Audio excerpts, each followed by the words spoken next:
Okay, so welcome. I think a lot of you are familiar that we do these quarterly economic updates, and we try to shoot for that first week of the second month of the quarter, and there's some strategy in that, we know that we have all the economic year-end or quarter-end economic data is generally received and available by now. It takes time to crunch those numbers and think about the economy. We had our retired chief investment officer at Thrivent years ago made the joke. He said, it takes a good month or two to sort out economic data. There's just so many moving parts.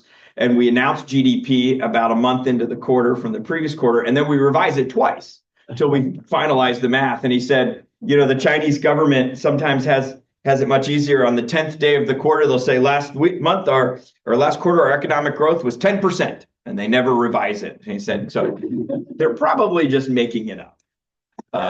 But we'd like to think that our data is a little more accurate than that. And so I want to start a little bit with talking about the market. And if we look at the three major indices on the fourth quarter, it looks like an okay quarter. But it was kind of a wild ride. If you went to sleep on October 1st and woke up December 31st and looked at the S&P 500, you say 2%. 2.15%. That's all right. That's not too bad. That's works out to be about an 8%, a little over 8% on the year. So I'm good with that. But we saw the market do well into October and doing okay. And then of course the election came, the market went way up and it came way down. And I think it's an important reminder that as much as perhaps people want to portray it, the politicians really don't control the market. I might argue that the markets control politicians sometimes because we announce a policy on Saturday, the market sells off Monday morning, we change our mind.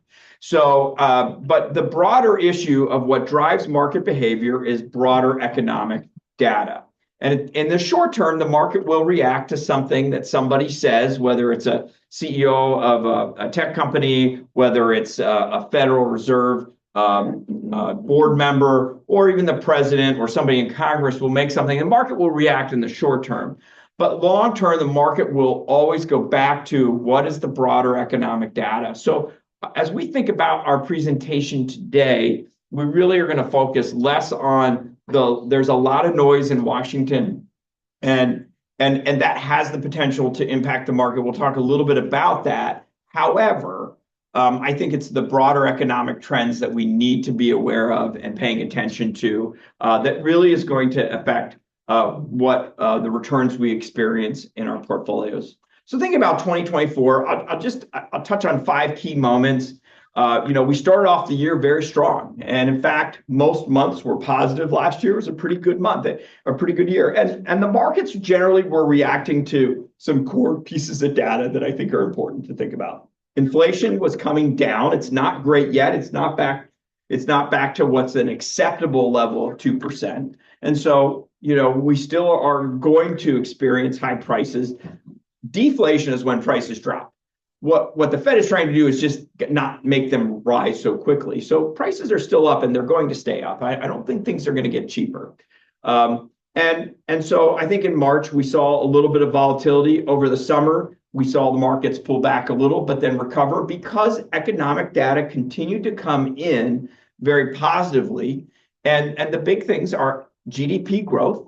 How much did the U.S. economy expand? We'll take a look at that. And then it's also what's our unemployment situation looking like? Historically, when the Fed has raised rates and kept them high, and they did start lowering rates, we've experienced an increase in unemployment and usually a contracting economy. And that really hasn't happened this cycle. When the markets kept expecting it in fits and starts, you'd get a bad inflation report or a bad jobs report, markets would freak out a little bit. But quickly, better economic news came out to do that. So let's talk about those 3 things. GDP growth was 2.3%. I know everybody wants to target 3% GDP growth, but let's face it, in this country, over the last 25 years, GDP growth has been closer to about 2%. That's maybe our new normal. I don't know, but still an expanding economy. We'd love to see it expand faster, but that's where it is. Inflation 2.8. That's not a bad that's better than it was, but it's not great. And so, I think the Fed's target is really 2%. And the markets have really paid attention to that very closely because interest rate policy really is driven by what's the inflation rate and what's the unemployment data. And unemployment has just stayed low. And so the Fed, I think there's a lot of political pressure on the Fed. They lowered rates last year a couple times towards the end of the year. And in fact, that's my next slide. And so we'd had a high Fed funds rate, the highest we'd really seen in a long time coming into the year. And then to combat inflation, the Fed said, oh, we think we're doing better on inflation, started lowering rates. The markets like that. But now the Fed, again, last week came out and said, we're just going to wait. Unemployment is low and inflation is not where we need it to be. So I don't think the Fed has any reason to cut rates at this point. And I think the two things that would push them back to the rate cutting table would be, A, if the inflation rate really gets better, which we'll see, or if we saw unemployment go up. That's their dual mandate, is low unemployment or full employment and low interest rate or low inflation. And so really doesn't seem to be a whole lot of reason for that for them to cut rates until one of those things changes. And then their balance sheet reductions have been going on here. And I think, the Fed, and I hate this terminology, but it's easy to understand, was printing money for us. And what the Fed does is they were buying up lots of government debt. So the Federal Reserve Bank was buying US debt. And then as that debt matures, if I hold a bond when it matures, the government gives me money back for it, right? When I hold anything. So what the Federal Reserve does is they hold a bond to maturity and then they take that money out of the system.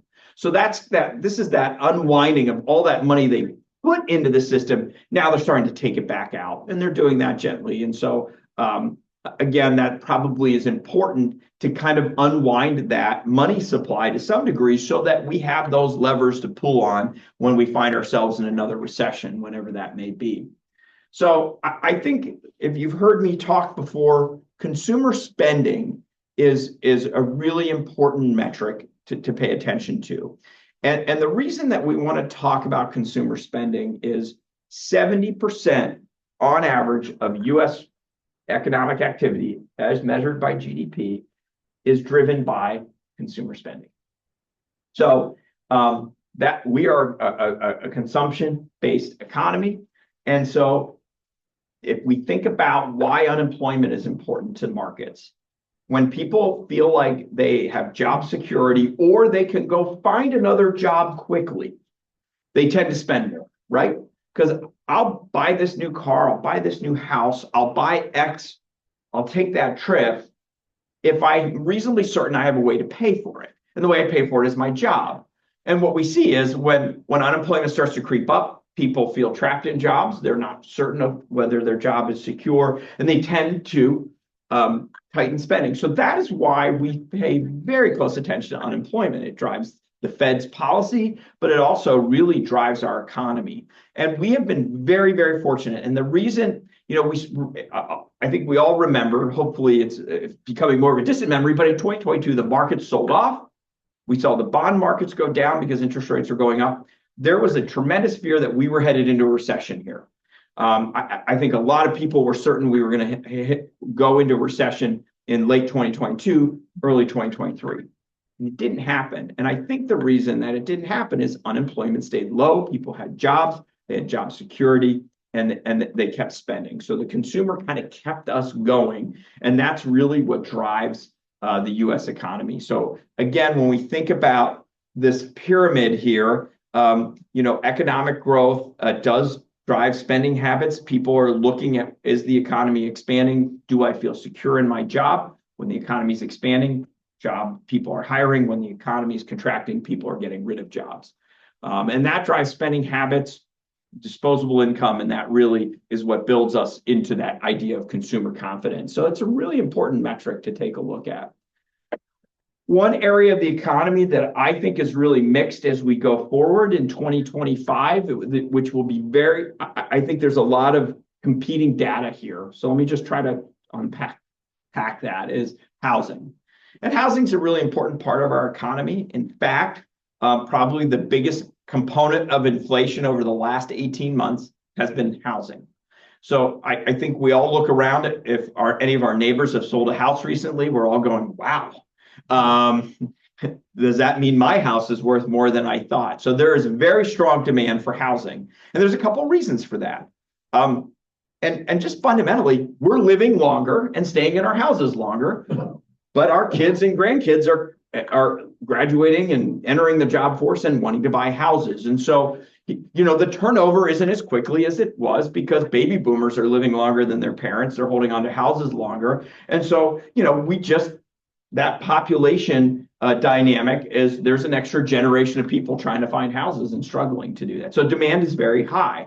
Now, mortgage rates historically, as they've gone up, has decreased demand. It as interest rates go up, it pushes people out of the purchasing market. So while we have the strong demand that's more of a demographic issue, we've had high interest rates on mortgage. And we're all saying they're high interest rates, but let's be honest, I can look around the room. I'm sure many of you remember double-digit rates on mortgages, home mortgages. So, I remember my wife and I bought our first house in 2002.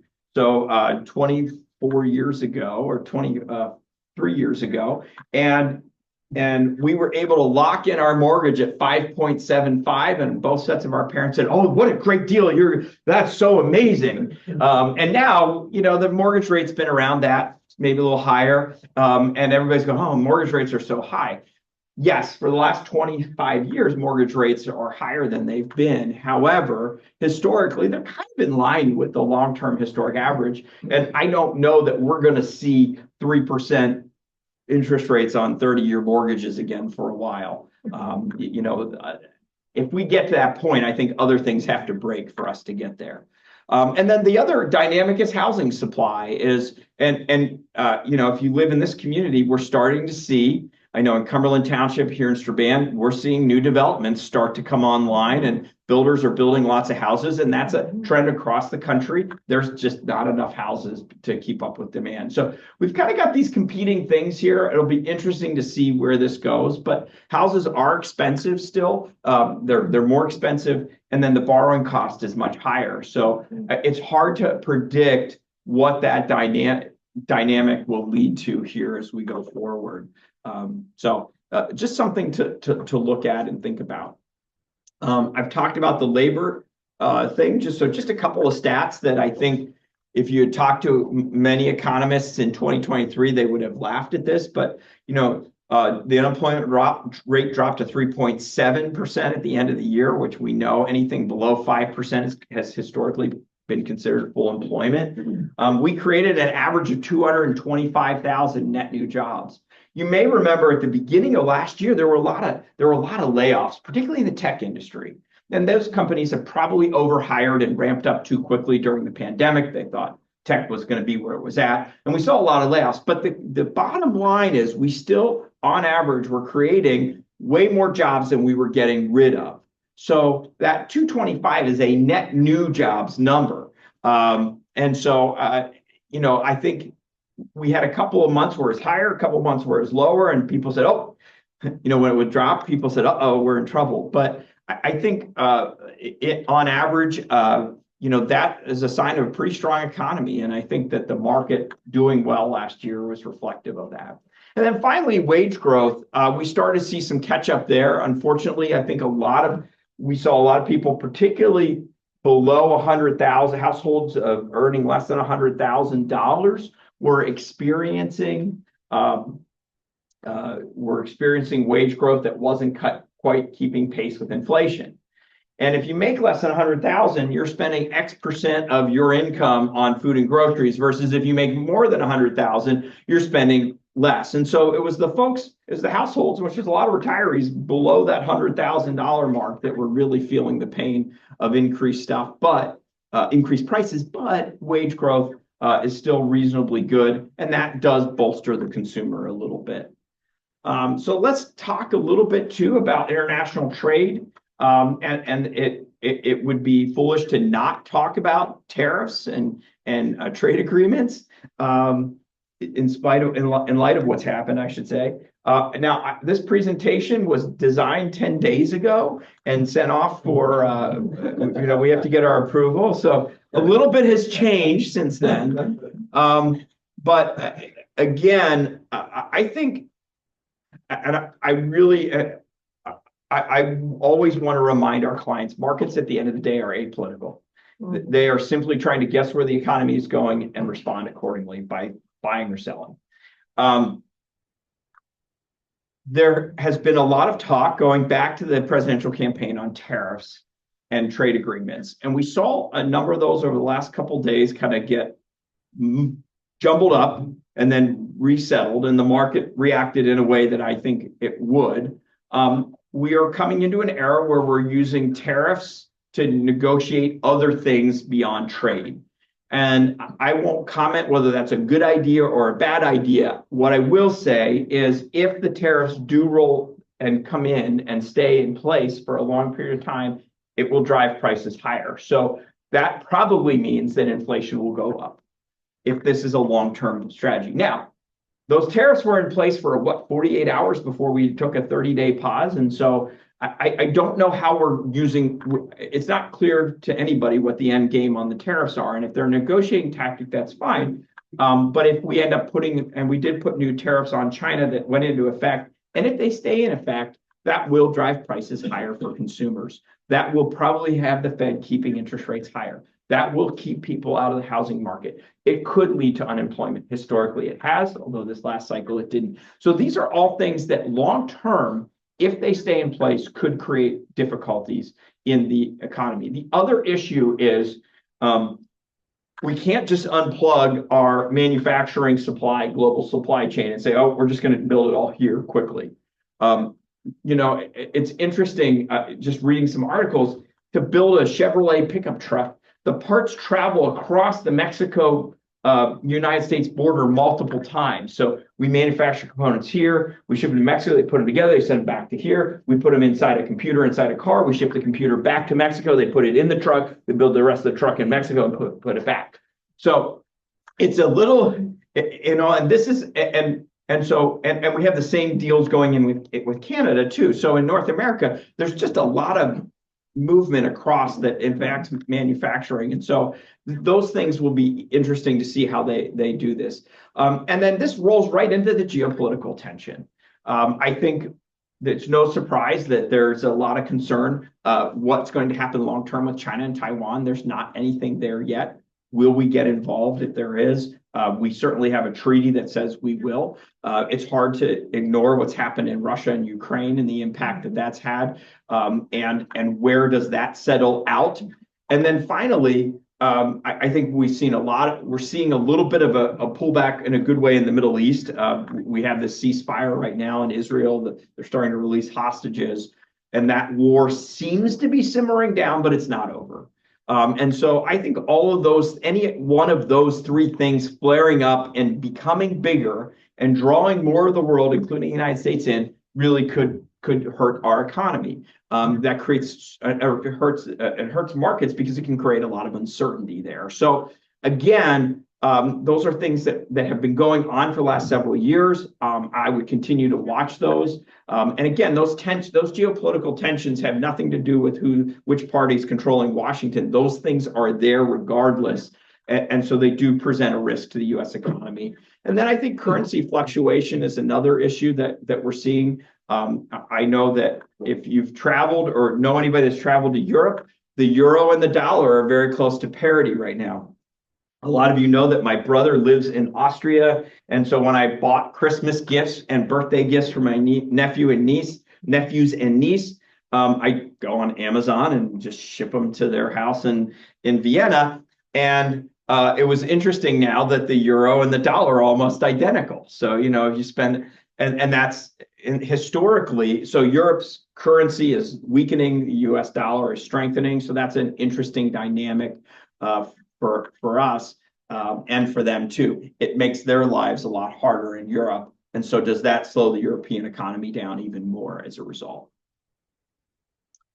And then I think another thing that we're hearing a lot of, and there's a million opinions out there on AI, but it's certainly driving the economy, and certainly driving markets significantly over the last year. So we saw NVIDIA, the chip maker, has had a tremendous year, a couple of years really, and a lot of the tech companies have really experienced some really good growth because of the bet on AI. But again, keep in mind, stock markets are always betting what's going to happen in the future. And so they're really looking out and thinking about what does what does this mean? And so there's probably some hype in AI in terms of stock valuations, meaning companies have rushed out. And we saw this, if anybody paid attention, about a week and a half ago. The big Chinese tech company, DeepSeek, who's a big AI, came out and said, yeah, we built all these AI models and we did it with far less computing power than the US is building theirs. And the whole market went, what? Maybe we don't need these fancy chips. Maybe we can just do it the way we are now. And so that caused a little bit of a sell-off last week in tech that kind of normalized. E-commerce continues to be more and more of a thing. I believe I could say this, that the last 2 years for Christmas, my wife and I have not set foot in a retail store to buy the gifts for our family and our children. There are trucks backing up to my house every day, putting things on the front porch, but that is certainly driving a tremendous amount of, and that technology is getting faster and faster there. And then finally, blockchain technology is really the thing to watch this year. Is we have a new administration that appears to be more quote unquote crypto friendly. Will that marketplace for cryptocurrency expand? Will that technology grow and bloom? Certainly the markets are betting on that in the short term, but that all remains to be seen. So there's a lot of forward-looking things in the market related to tech right now. I would also say, though, that there's probably, if we look at what's ripe for correction, and we saw a hint of this last week, right? What's probably overpriced beyond its historic average relative to earnings is probably technology stocks. So it's a place to be very cautious right now. Yes, we've seen tremendous growth. The market as a whole looks frothy. But if you take away these big tech companies, stock prices look a little more normal right now. They don't seem terribly overpriced or underpriced, but as a whole, people are saying, well, the S&P 500 is trading against its earnings multiple that would suggest that it's historically overpriced. I agree that is true, but the minute we back out the tech stocks, it looks a little bit better. So I want to just talk about, there's a lot of moving parts. So we've talked about the economic engine here. We've talked a little bit about the different things with the Fed, GDP growth, employment, and so on. We've also talked about geopolitical risks. We've talked about technology and so on. So let's talk a little bit about how do we manage our portfolios accordingly. And so there's two places that we like to think about that we think are important. And the first is risk management. And so being very diversified and having a systematic approach to how we're going to invest is really critical. I think it's easy to say, boy, these things have done really well. Let's just go all in on that. But it's a little frustrating sometimes. You say, well, gosh, my portfolio went up and did fine last year, but boy, if I had just been in this sector or this fund here, that did really well. I want to be in that. And then we start chasing returns, and we forget that on days where gravity steps in and things come back to reality is there. And then this idea of active investment, and I want to be very clear, that's not a day trading, but active investment is just being very intentional about rebalancing our portfolios, adjusting strategies to some degree to respond to economic data. I think you've heard a lot of our team say, gosh, coming into the middle to end of last year, the Fed's going to be lowering interest rates. This is going to be a very good period for bonds. Well, bonds are probably still going to be okay this year, but not great, because I don't think the Fed is going to cut rates as much. And so there's this inverse relationship between bond prices and interest rates. And I think the Fed, rightfully so, is not going to be cutting rates as quickly as they had predicted. Inflation's still a little persistent. And depending what happens with trades and tariffs and geopolitical stuff, that may impact the Fed's decision making too. So just making sure that your portfolio is responding to shifting dynamics in the economy are important. So, we like to talk to our clients that, hey, when we're investing is a means to an end. It's not the end in of itself. Yes, we want to get great returns. I'd love to have double-digit returns every year for all of our clients. But the reality is, what do we need that money to do for us? It needs to provide income for our family. It needs to put kids through college. It needs to pay for different things for our retirement and so on. And so keeping those goals in mind is really important. And so knowing where we need to get to and how we need to get there is really important. And so that we're taking an investment strategy that doesn't take excessive risk relative to, yes, I can chase returns all day and I'd love to make, but the more risk I take, the more likelihood of blowing it up. And if I only need reasonable returns, let's make sure we're taking reasonable risk to get there. And then we're constantly monitoring that and thinking about it. And I'll give you a perfect example. And I get a little bit of FOMO, fear of missing out, when I look at my daughter's 529 account. She will turn 18 next month. She'll go to college this fall. She's a high school senior. And by design, her 529 is very conservative right now because I need that money or part of that money in the fall. And I'm looking at it going, man, the market's been so good the last 2 years, but we only have a little bit of her 529 in stock because I can't afford for it to really go backwards if the market crashes. So we all can get that way, myself included, but reminding myself the goal is to get her to college. We've saved diligently since the day she was born. And so we need to be careful and protective of that money, which goes against me because of my retirement account. I've got a long way to go, I'd like to think. And so I'm more aggressive with my retirement money. And even my 15-year-old son, his 529 is a little more aggressive than his sister's, and it's done better. And I think, but again, had the market gone the other way, I'd be sitting here kicking myself going, well, so it's important to always remember what are our goals when it comes to our particular investment and what's our time horizon. So just thinking a little bit about our process, I thought I would share a little bit of that here as we wrap up, as we think about this. And so, we start with quantitative analysis. So we have an outside research partner that does a lot of this for us. And so they're using technology to help figure out where the opportunities are. We're also then, you don't create a portfolio in the vacuum because you say, well, here's some great opportunities economically, or here are some good hedging strategies, i.e., if you paid attention, we put a little bit of gold in some of our portfolios, and that's a hedge on currency and inflation.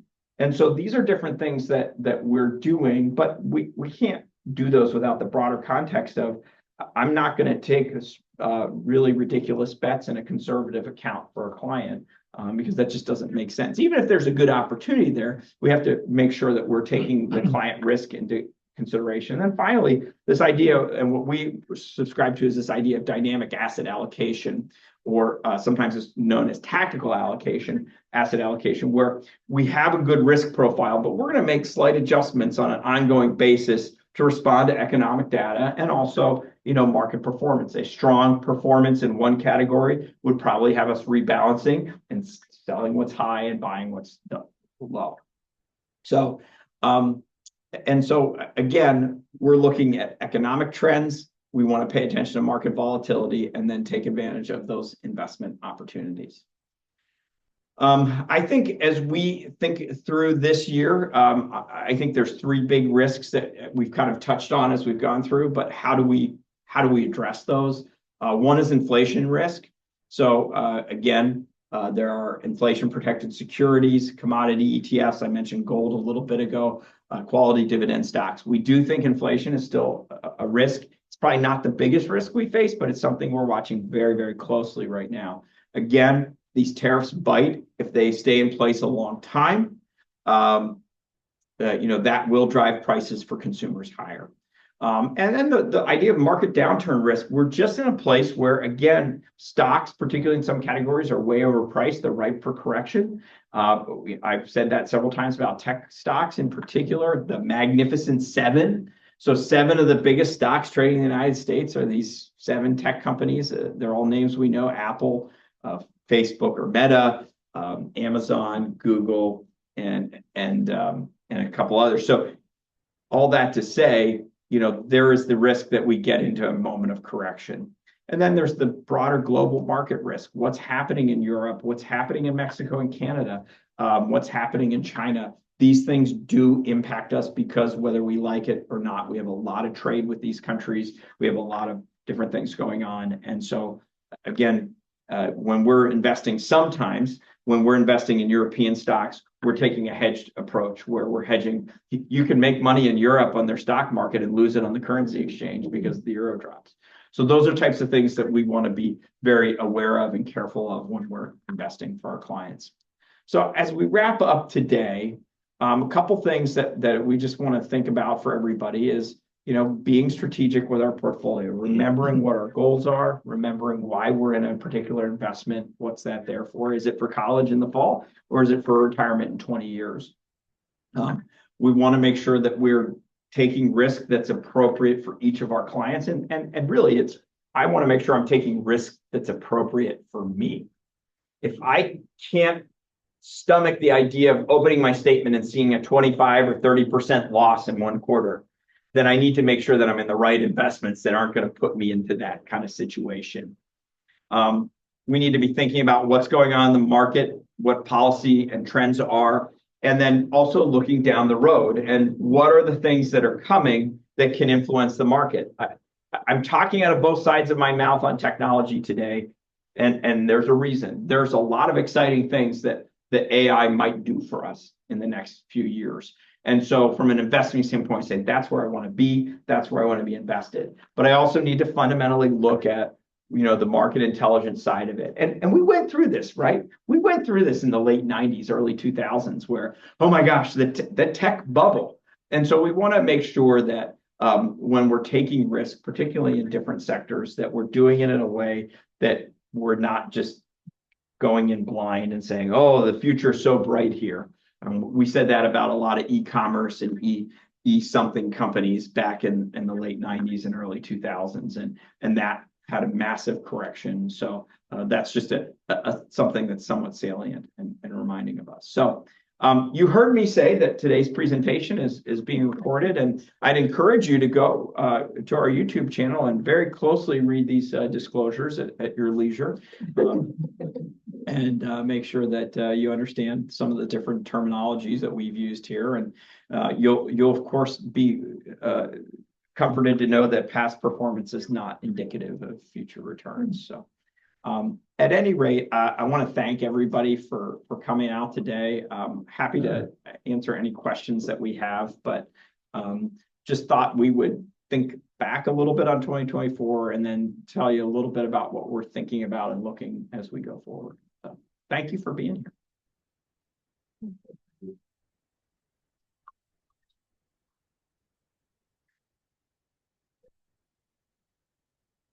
Last question. Yeah, Rich. Do you have any sense of what AI's role may be in actual decision making within the market? There are certainly, that's a great question, and there are certainly a lot of platforms out there that are being AI driven. And I will be honest and transparent and say our research partner is using AI for its analysis. So where we're seeing it a lot is analysis. At the end of the day, we have not ceded decision-making process to AI.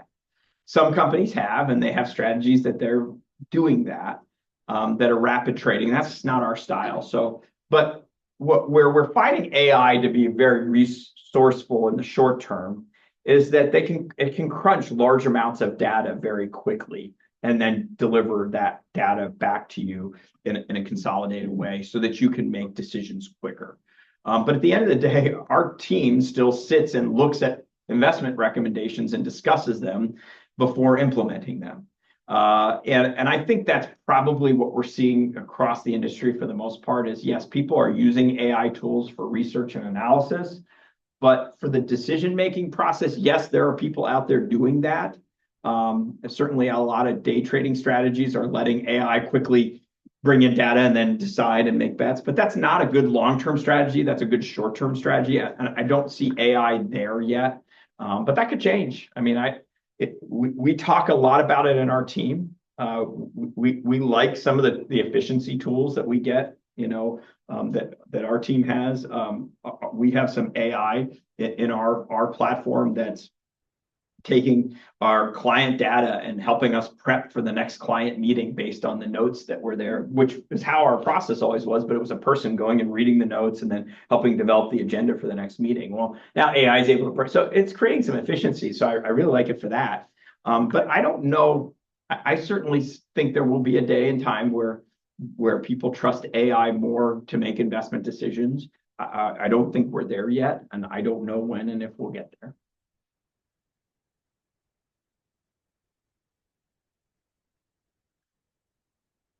Huge. It's income tax time right Yeah. now, and anytime there's a lot of trading going on, it seems like there's a lot of capital gains coming out. Yes. Do you think the investment companies, it's not just Fidelity, are maybe making too many changes in their attitudes on investing? I think it comes down to who's pulling the trigger. So, Fidelity is who we custody with, but they don't make any decisions. We make all our decisions. And so I'll speak for us, I'll speak more broadly. For us, we definitely are not moving taxable accounts around in a vacuum. We can get away with that in IRAs and Roth IRA. I mean, I can buy and sell all day in a retirement account, not generating capital gains. But for our taxable accounts, we certainly tend to be very tax sensitive and strategic. And I think any good manager is doing that. Now, I would say let the investor beware of the strategy they're engaging in and what they're doing as a result of that.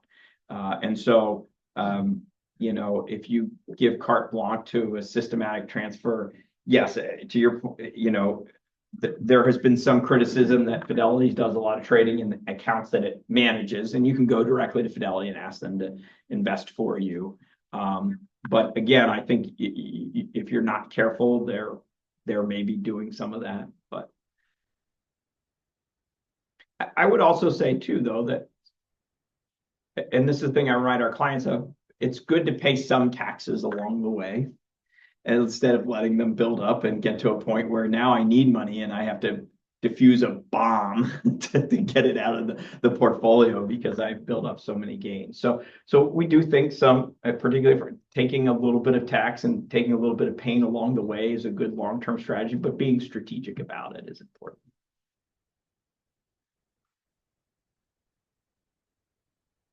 A really far out question. Okay.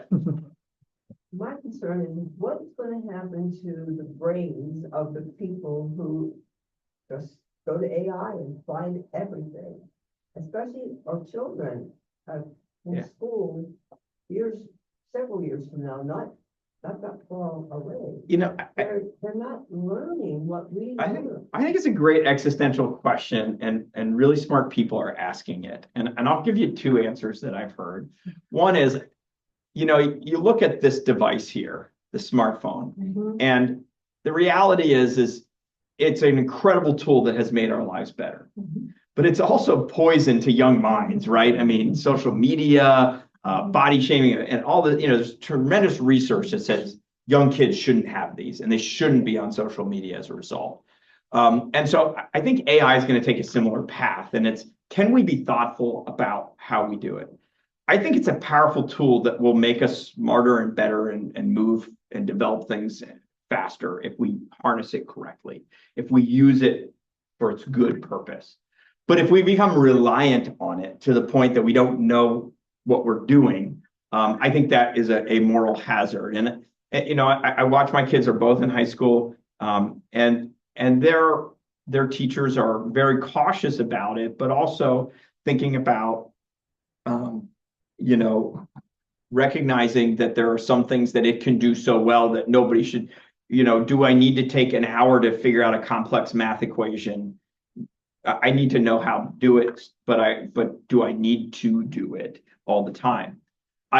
It was interesting.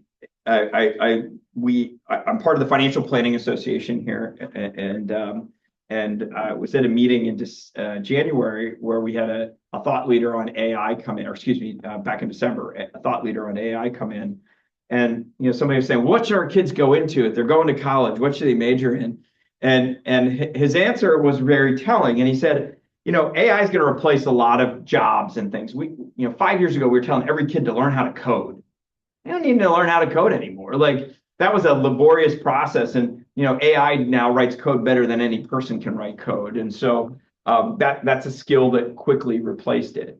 And what his answer was, which I really appreciated as the parent of two high schoolers, is if your kid's going, don't major in technology, don't major in philosophy. Learn how to think. You know, AI will do all the grunt work over here, but understand how to think. That's what's going to be important in the marketplace.